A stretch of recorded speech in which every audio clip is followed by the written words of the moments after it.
Salut tout le monde, c'est Cynthia, j'espère que vous allez bien. Et moi je suis vraiment excitée par la vidéo d'aujourd'hui, je tiens à le dire. On dirait un tag cette vidéo-là, donc je sais pas s'il y a d'autres gens qui l'ont déjà fait, mais sinon j'aimerais qu'on parte un tag. Donc je tag tous les youtubeurs beauté de ce monde qui aimeraient faire cette vidéo. Je pense que c'est vraiment une bonne idée. Donc vous l'avez vu avec le titre, mais aujourd'hui je vais parler des erreurs beauté que j'ai fait ou que je continue à faire. Parce que même si on adore vous donner plein de justicieux conseils, les influenceurs beauté, je pense qu'on est tous coupables de faire certaines choses, pas de la bonne façon. Fait que je me suis dit en tout cas que ce serait drôle aujourd'hui que je vous partage, c'est ça, mes faux pas beauté, parce qu'on en fait toutes. Et l'idée c'est vraiment que vous réagissiez en commentaire, que vous me disiez vous, c'est quoi vos erreurs beauté? Est-ce que peut-être aujourd'hui je vais vous faire réaliser que vous faites des erreurs de votre côté? Et c'est très drôle parce que comment j'ai eu l'idée, ça vient d'une petite anecdote que je vais vous conter tout de suite dans le fond parce que ça va être ma première erreur beauté. On enchaîne ça directement. En fait, il y a à peu près 2 semaines, j'étais en train de faire un live unboxing sur Instagram et je sais pas pourquoi on se met à parler d'exfoliant avec les gens qui étaient dans le live et quelqu'un me demande si je nettoie mon visage avant de l'exfolier. Et je réponds spontanément que non. Mais en le disant, je réalise comme que c'est une faute. Et là, je fais un petit sondage rapidement avec les gens dans le live et il y a comme 70% des gens minimum qui lavaient leur visage avant de l'exfolier. Et là, ça m'a comme fait réaliser que ça, c'était une erreur de ma part que je faisais depuis un bon bout de temps. J'ai tout le temps, on dirait, considéré que les exfoliants qu'on se fait à la maison, vu que c'est un produit qui mousse ou, tu sais, en tout cas qu'on vient rincer après, que ça nettoyait la peau. Et évidemment, je faisais ça sur ma peau comme démaquiller slash nettoyer, mais j'utilisais pas un produit moussant là avant de faire mon exfoliant. Et c'est vraiment en faisant ce live-là que je l'ai réalisé et je me suis sentie très conne. La réputation de youtubeuse beauté, que ça fait 10 ans que sa chaîne en a pris un coup. Non, c'est pas vrai, mais tu sais, franchement, j'étais contente que cet abonné-là me fasse réaliser qu'il me manquait une étape dans ma routine, là. Il te manque une étape dans ta routine, fille. Puis le pire, c'est que je devrais le savoir parce que quand je vais faire des faciales à l'esthéticienne, des soins du visage, ils font toujours un nettoyant. En fait, ils font plusieurs démaquillants, nettoyants et tout ça avant de se rendre à l'exfoliation. Fait que c'est comme si je le savais inconsciemment, mais que je l'appliquais pas ici. C'est un peu étrange, non? Fait que là, j'ai envie de repartir le débat. Dites-moi dans les commentaires si vous pensez toujours à nettoyer votre visage avant d'exfolier. Parce que moi, dans ma tête, c'est comme un produit 2 en 1, mais c'est vrai que si on considère l'exfoliant, c'est le gommage, comme vraiment une action d'enlever les peaux mortes, évidemment, oui, ça nettoie parce qu'après, ma peau est super claire, mais c'est vrai que ça peut être mieux de le faire sur une peau qui est déjà propre, parce que ce que les gens me disaient, les filles dans le live, ils me disaient que y avait l'impression des fois d'exfolier comme la saleté puis que ça allait rentrer dans leur peau. Donc je veux repartir le débat ici. non, c'est pas un débat, mais justement, c'est une erreur que j'ai réalisée que je faisais, donc maintenant je fais attention et ça me prend plus de temps, mais je lave mon visage avant.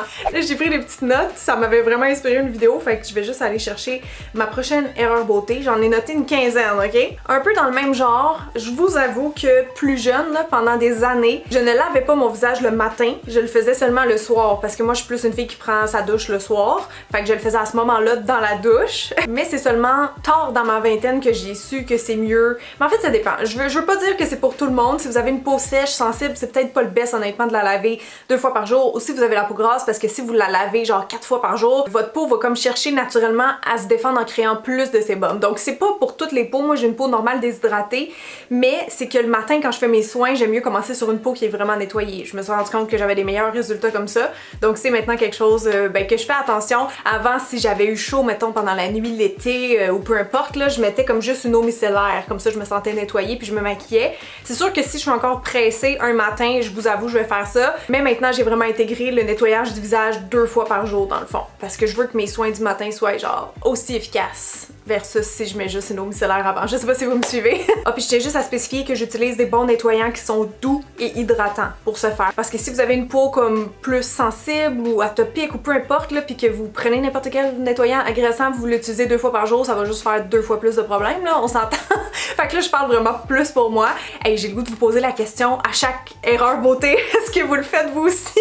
Le prochain est vraiment d'actualité. Parce que vous le savez peut-être si vous regardez mes vidéos depuis longtemps, mais comme je dis, j'ai une peau normale, ça a pas mal tout le temps été mon type de peau. À ma puberté qui moi est arrivée au primaire, là, donc très très tôt, j'avais la zone T plus grasse. Là. Je me souviens de tout ça, puis j'avais comme de la texture, c'était même pas des boutons, j'ai jamais souffert d'acné, j'avais des boutons un peu comme tous les ados, là, c'est ça, là, pendant que mes hormones étaient en train de changer. Mais après ça, tu sais, adolescence, adolescence, j'ai jamais eu vraiment de boutons. C'est rarissime que j'en ai, je suis chanceuse, je vais toucher du bois, je pense. Mais là, non, j'ai pas besoin de toucher du bois. Depuis la pandémie, depuis les masques, en fait, j'ai des boutons occasionnels, j'en ai en ce moment, ils sont maquillés, mais j'en ai honnêtement 4-5 en ce moment dans le visage. Et vu que je suis pas habituée, j'ai remarqué que j'avais vraiment un tic tic nerveux, surtout le soir, si je suis comme en train d'écouter la télé puis je tombe comme dans la lune un peu, je vais comme gratter les gales de mes boutons. Et là, ça prend juste 1000 fois plus de temps avant de cicatriser.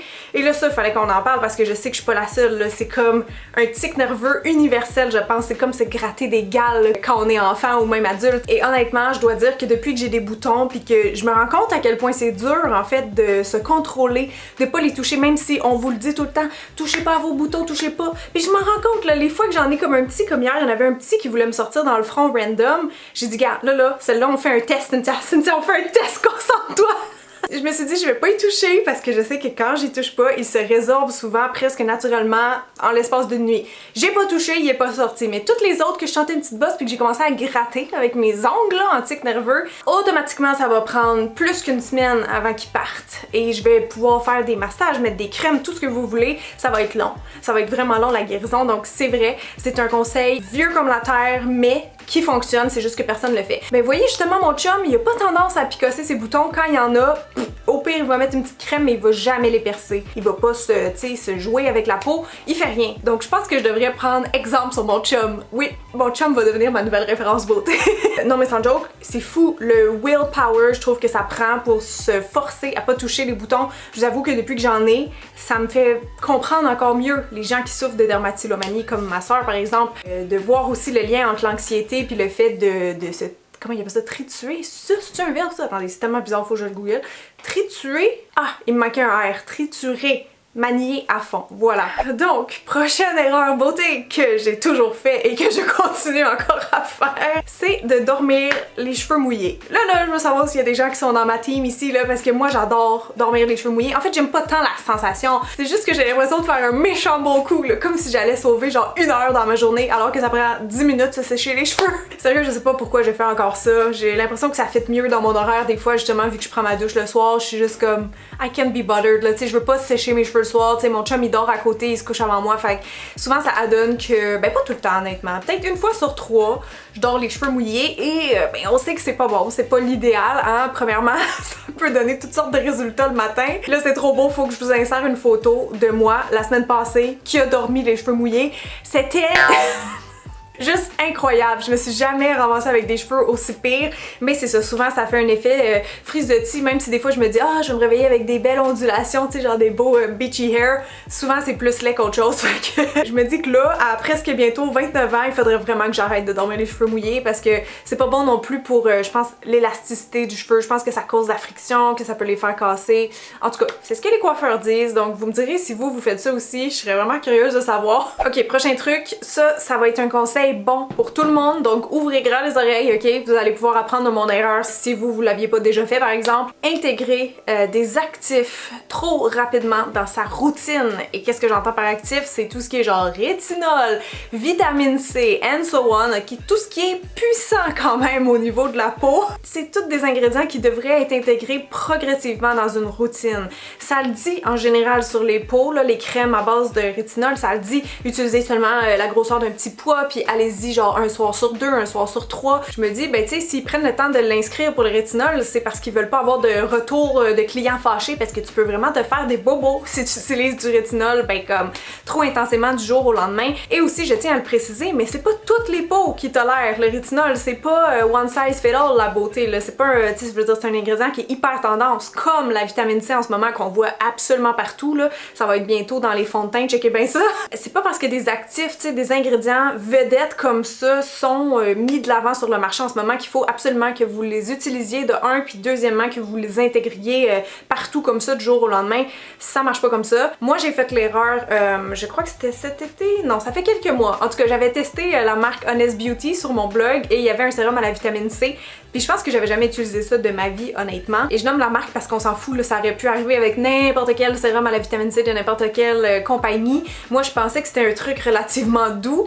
J'avais pas d'expérience avec cet ingrédient-là et non, c'est un acide, la vitamine C donc. Et comme tous les acides, je pense, je ne suis pas dermatologue, mais comme tous les acides, je pense que ça devrait être utilisé avec parcimonie ou en tout cas être intégré dans la routine intelligemment. Chose que je n'ai pas faite, j'ai voulu aller trop vite, je testais les produits puis j'ai commencé à me mettre ça dans une bonne quantité du jour au lendemain. Puis je crois que j'avais eu peut-être une réaction avec un autre produit, mais ma face à la première utilisation que j'en avais mis une trop grosse quantité pour commencer, je me suis mis à avoir de la texture, là, comme des petits boutons peau partout dans mon visage. Et ça, moi en général quand j'ai ça, c'est mon signe à moi personnel que je fais une réaction à un produit parce que je suis vraiment très chanceuse, mais avec les dizaines de produits que je teste à chaque année, ça m'arrive peut-être honnêtement là, 2 à 3 fois max par an de faire des réactions à des produits. J'ai vraiment pas une peau qui réagit facilement, j'ai une peau sensible plus au niveau vasculaire, tu sais, parce que j'ai comme de la coupe rose naissante et tout ça, mais les produits, maquillage, soins, tu sais, le parfum, n'importe quoi, je ne réagis pas, tu sais, ça fait rien à ma peau comme telle. Donc ces petits boutons-là, couleur peau, souvent ça m'arrive, mettons, quand je passe d'une gamme à l'autre ou qu'il y a comme vraiment une réaction entre des ingrédients qui se passent. Et ben c'est ça, ça m'avait donné une petite leçon. Je pense que la première fois aussi que j'avais testé du rétinol, j'avais ressenti comme un peu de sensibilité. C'est juste un petit reminder d'être prudente avec votre peau, surtout qu'en ce moment, je trouve qu'il y a vraiment comme une hausse dans, c'est ça, là, tous ces ingrédients-là un peu spéciaux qu'on met sur des piédestals et qui sont super populaires du jour au lendemain, mais que vous avez pas nécessairement besoin. Moi, en ce moment, je veux dire, moi, la vitamine C, en ce moment, dans ma routine, ça m'intéresse pas. Peut-être qu'un jour, je vais être tentée par, tu sais, rétinol, vitamine C, tout ça, c'est tous des produits qui peuvent être des bons alliés anti-âge, mais pour l'instant, ça m'intéresse pas, c'est sûr que j'ai eu une mauvaise expérience aussi, fait que genre ça me fait peur de retourner un petit peu vers là. Mais bref, faites attention à ce que vous intégrez dans votre routine, faites jamais comme un virage à 360 jours au lendemain parce que j'ai déjà parlé avec certaines d'entre vous et ça s'est mal passé. Le prochain point, la prochaine erreur, c'est un peu comment j'appliquais mes soins autrefois.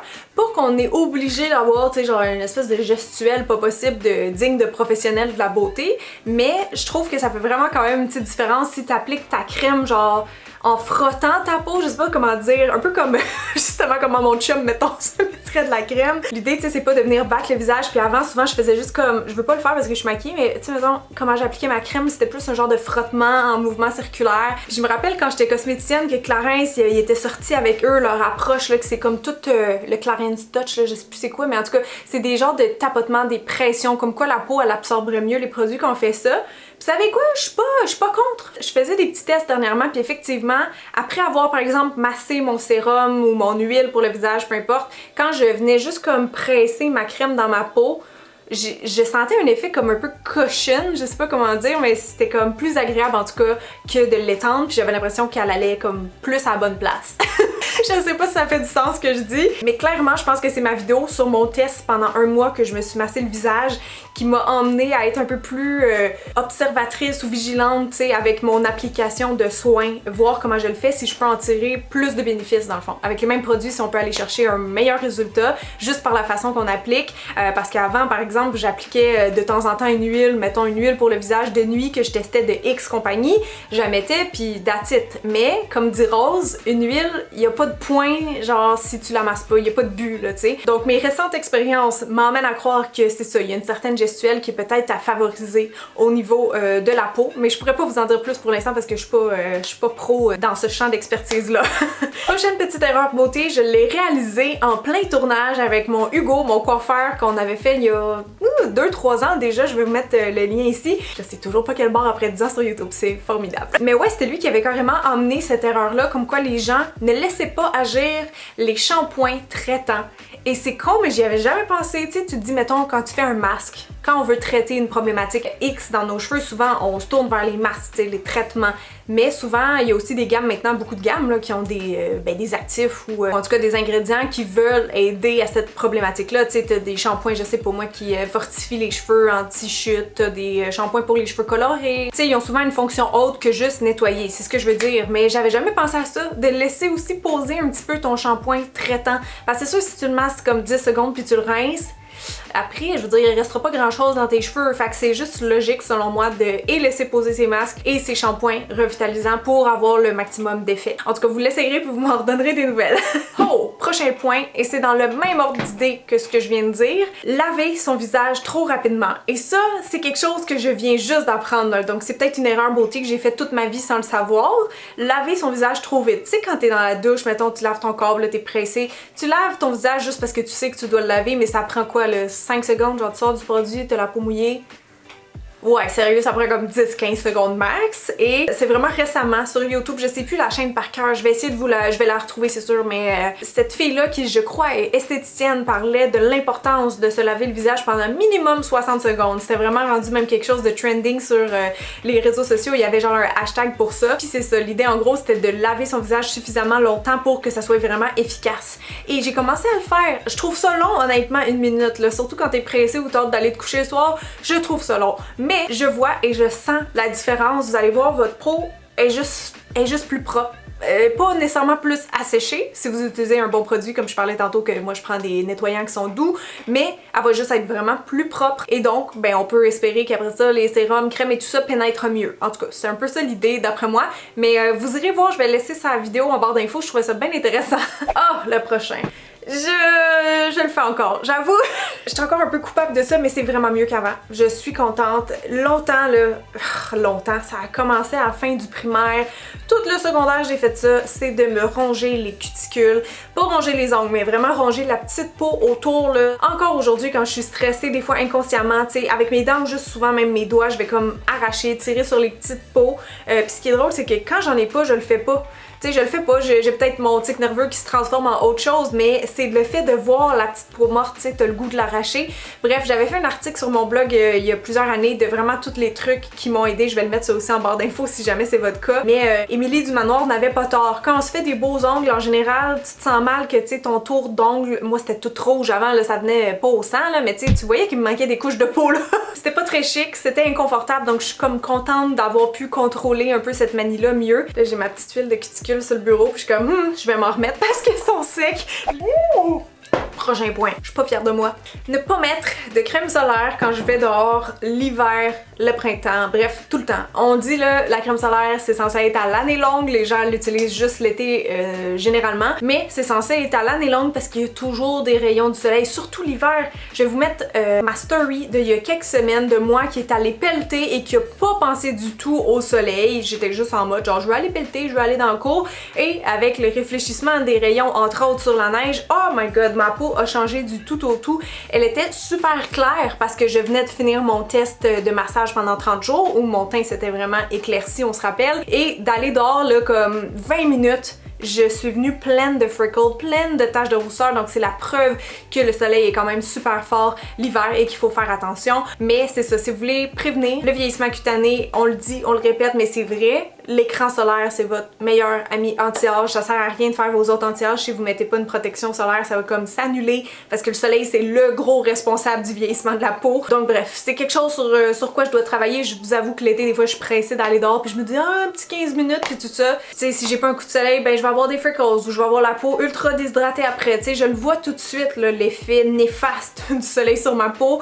Dites-vous que quand vous bronzez ou quand vous faites des taches de rousseur comme moi rapidement, c'est déjà signe que le soleil a fait un démage cellulaire. Donc c'est pas à prendre à la légère, bref.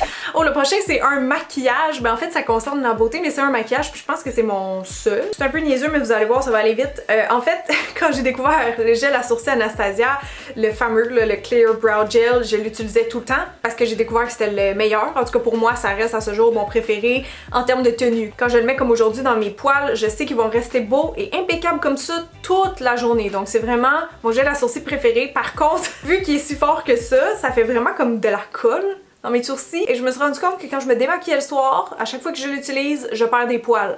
Ça le fait pas par contre pour mes autres gels à sourcils qui ont une tenue un petit peu inférieure, c'est le seul qui me fait ça.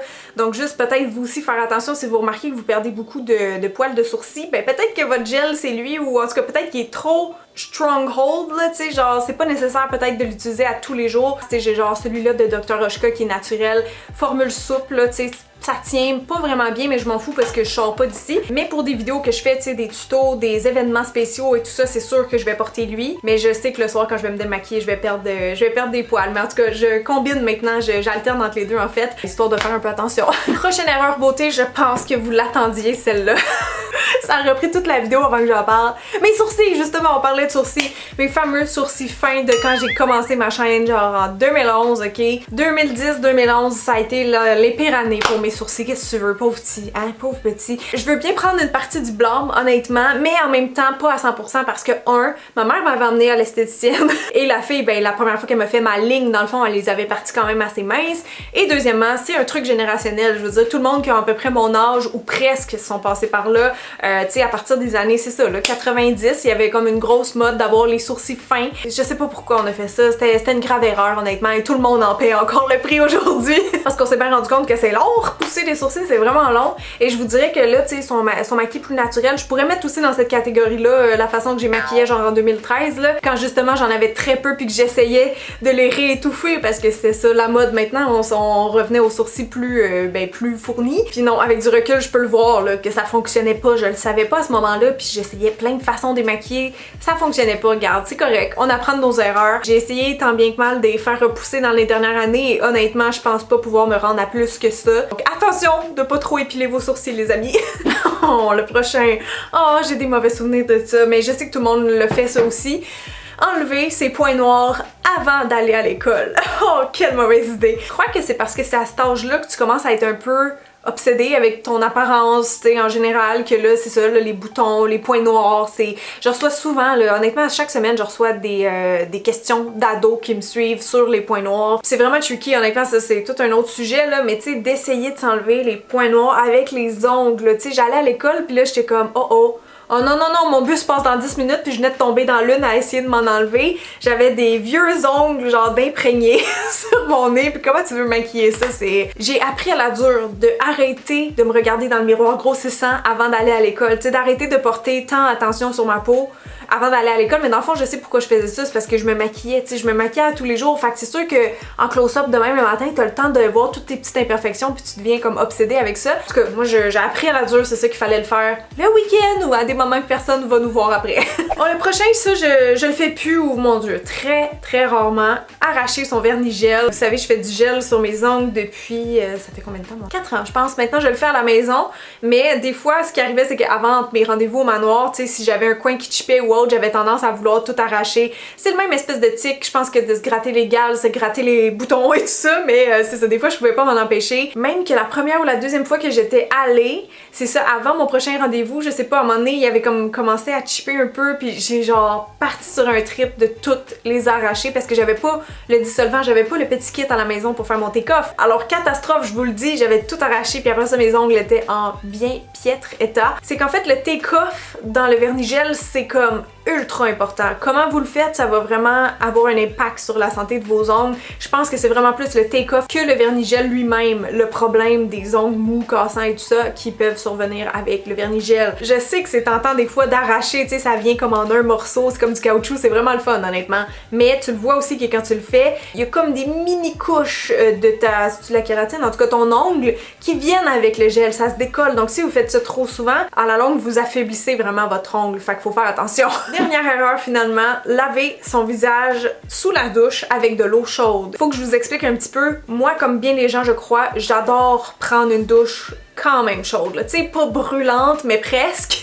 Autrefois, justement, comme je vous disais, je nettoyais mon visage dans la douche, sauf que l'affaire, c'est que ta peau, ben déjà ta peau du corps, honnêtement, c'est pas bon de l'eau très très chaude, parce que vous allez voir quand vous sortez de là que vous êtes toute rouge et toute sec, là. Mais l'affaire, c'est que ta peau du visage est vraiment plus fine que celle de ton corps. Tous les types de peau, c'est pas bon de venir agresser la peau du visage avec de l'eau ultra chaude. Donc faites attention, si vous aimez ça, vous autres aussi, vous lavez le visage en même temps que vous lavez le corps, c'est pas vraiment recommandé. Vous allez sûrement scraper votre barrière cutanée. Genre à long terme, c'est ce qui risque d'arriver. C'est vraiment pas bon. Il y a même des dermatos, c'est ça qui disent de pas du tout faire ça parce que même les vapeurs, mettons si vous lavez face au jet, juste les vapeurs, des fois c'est tellement chaud. Des fois ça peut vraiment décaper la peau. Donc faites attention. Moi perso, pour cette raison-là, maintenant j'aime mieux faire mon visage à part parce que avec mon robinet, là, je m'en fous si c'est un peu plus frais. Tu sais, je vais y aller vraiment pour une eau tiède. Là. Mon robinet, il est comme en plein milieu. C'est autre chose que j'ai appris à ne plus faire parce que pour vrai, à long terme, c'est sûr, ça cause des dommages. Donc faites attention à ça. Bref, c'est la fin de cette belle vidéo. J'espère que vous avez aimé.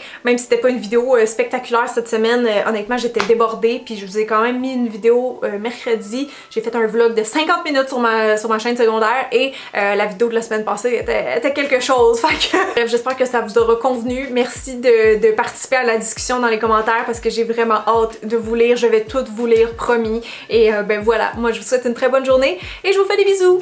Bye!